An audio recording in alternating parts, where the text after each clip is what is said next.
नमस्कार दर्शक बंधु आपणको आम चैनल को स्वागत। जदि आपणकर मीन राशि होइथाए ताहले एही भिडियोटी आपणक पई बहुत गुरुत्वपूर्ण रहिछि। सेथिपई आपण एही भिडियोटी को धैर्यर सह शेष पर्यंत देखंतु एवं आपणक टेंशन र प्रकृत कारण कण एवं एहार प्रतिकार विषय एही भिडियो रे जानंतु। जदि आपणकर केही निजर लोकंकर मीन राशि होइथाए ताहले सेमानंक पाखकु शेयर करंतु एवं सेमानंक जीवन को सरल सहज आपण बनाइबा पई टिके प्रयास टिके करंतु। देखंतु आपणक आख पाख किछि लोक अछंती जो मानकु आपण देखुथिबे सब बेले खुशी रे थिबे शांति रे थिबे एवं बिंदास रे थिला भले लागुथिबे। आपणको लागिबे जेमिति तांको जीवन रे किछि दुख कष्ट किछि नाही, भगवान तांको सबु जिनिस देई छाडिचंती किंतु आपण सबु बेले चिंतित एवं टेंशन रे थिबा बेले अनुभव करूचंती। हेले एमिति आपणको सहित काहेकि हेउची? आपणको एते काम चिंता टेंशन काहेकि मिलुची? आपण रिलैक्स रहिबाकू चाहुचंती किंतु काहेकि रिलैक्स होई पारु नांती? आपणकर जीवन रे गोटिए पर गोटिए काम चिंता माड़ी आसुची।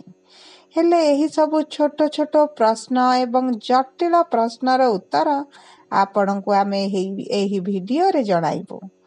आपणक मन रे उंकी मारुथिबा समस्त द्वंद्व एही भिडियोटी देखि सारिबा पर दूर होई जिवो। चलंतु एबे आरंभ करिबा एही कार्यक्रम जहा आपणक जीवनर अतुट सत्य को प्रकाश करिबा। किंतु भिडियोटी आरंभ करिबा पूर्वरु जदि आपणकर मीन राशि होइथाए एवं आपण भी ईश्वर को आंतरिक भक्ति एवं विश्वास करंती तेबे भिडियोटी को लाइक करंतु एवं कमेंट बॉक्स रे जय जगन्नाथ जय मां लक्ष्मी अवश्य लिखि दियंतु। एबे आसंतु आरंभ करिबा आपणक टेंशन र प्रकृत कारण कण एवं जानिबा आपण निजको निजे टेंशन रे रखुछंती ना आपणक राशि नक्षत्र आपणकू एभली परिस्थिति रे पकाउछि। ता सहित जानिबा मीन राशि रा भविष्यत भाग्य कथा कौन रहिछि आपणकर शुभाशुभ फल आज सबु गोटी गोटी करी आलोचना करिबा। देखंतु दर्शक बंधु आमर एही कार्यक्रम आपणकर जन्म राशि बा चंद्र राशि उपर आधारित होइछि। जदि आपणकर भी मीन लग्न होइथाए आपण भी भिडियोटी को शेष पर्यंत देखंतु कारण आपणक जीवन एही मीन राशि रा लोकंक सहित किछिटा मेल खाइबो। आपणक जीवनर टेंशन र कारण आपण एही भिडियो देखिले जानिबे।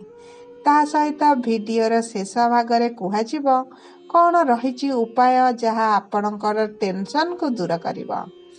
देखंतु दर्शक बंधु ज्योतिष शास्त्र अनुसार राशि चक्रर द्वादश राशि हेउछि मीन राशि जहाँकर स्वामी हेउछंती देवगुरु बृहस्पति जी हेउछंती शुभ फलदाता समस्तक दुख कष्ट को लाघव करी समस्तक जीवन रे सुख समृद्धि भरी दियंती एवं समस्तकर शुभ कामना करुथिबा गुरु हेउछंती देवगुरु नवग्रहंकर गुरु जहाँक हिसाब रे नवग्रह मध्य परिचालित हुअंती।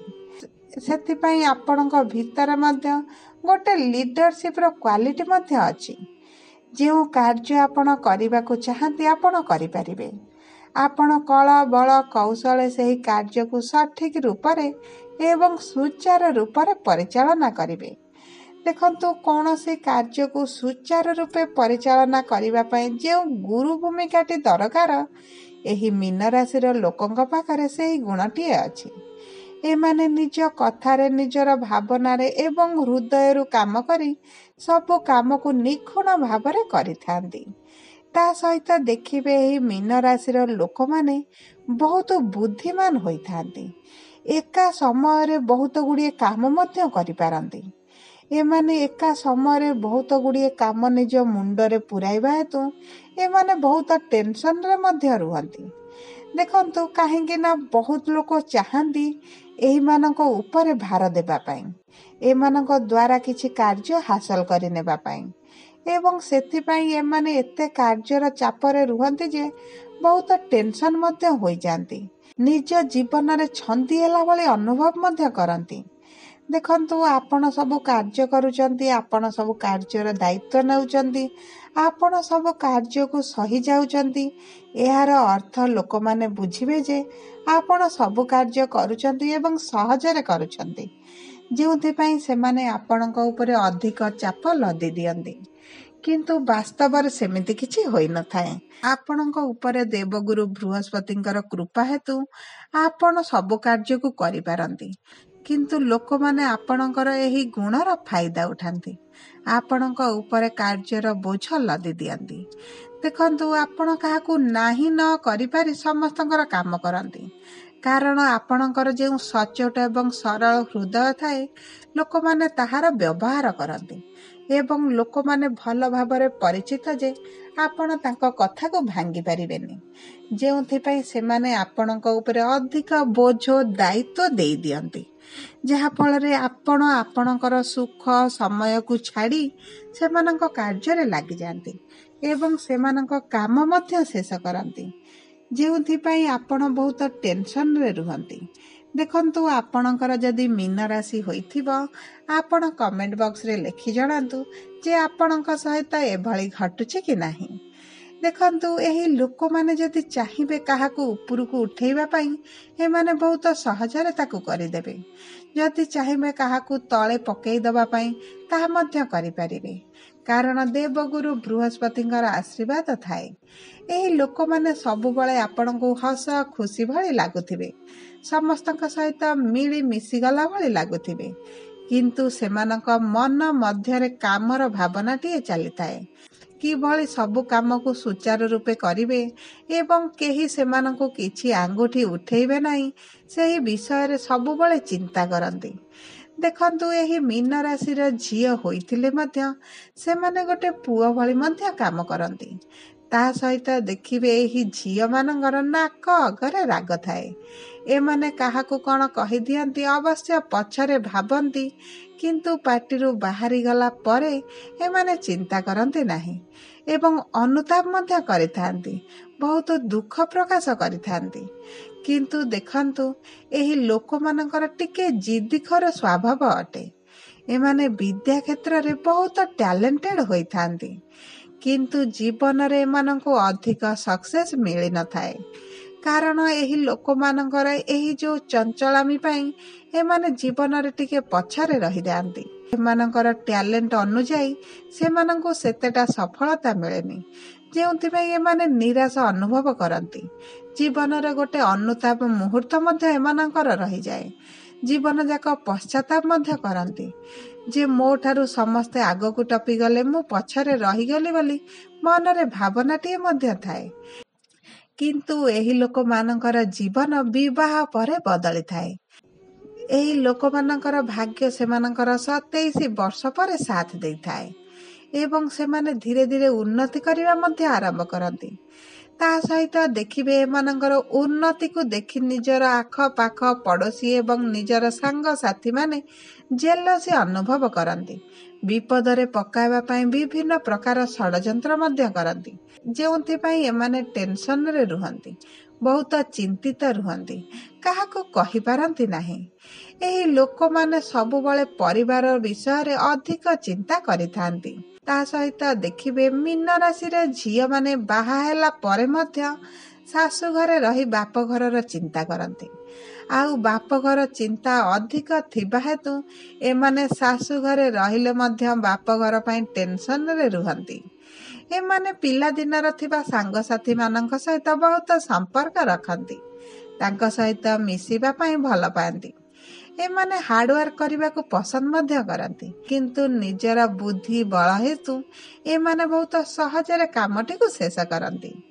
ଦେଖନ୍ତୁ, ଏହି ମୀନ ରାଶିର ଲୋକମାନଙ୍କର ପେଟ ଏବଂ ମୁଣ୍ଡରେ ସବୁବେଳେ ସମସ୍ୟା ଦେଖାଯାଏ। ବିଶେଷ ଭାବରେ ଏମାନଙ୍କର ପେଟ ଜନିତ ସମସ୍ୟା ଅଧିକ ଥାଏ। ଏମାନେ ଈଶ୍ୱରଙ୍କୁ ଅଧିକ ବିଶ୍ୱାସ କରନ୍ତି, ବହୁତ ଆଧ୍ୟାତ୍ମିକ ମଧ୍ୟ ହୋଇଥାନ୍ତି, କିନ୍ତୁ ଏହିମାନଙ୍କ ଉପରେ ଶନି ଦେବଙ୍କର ଦୃଷ୍ଟି ସବୁବେଳେ ରହିଥାଏ।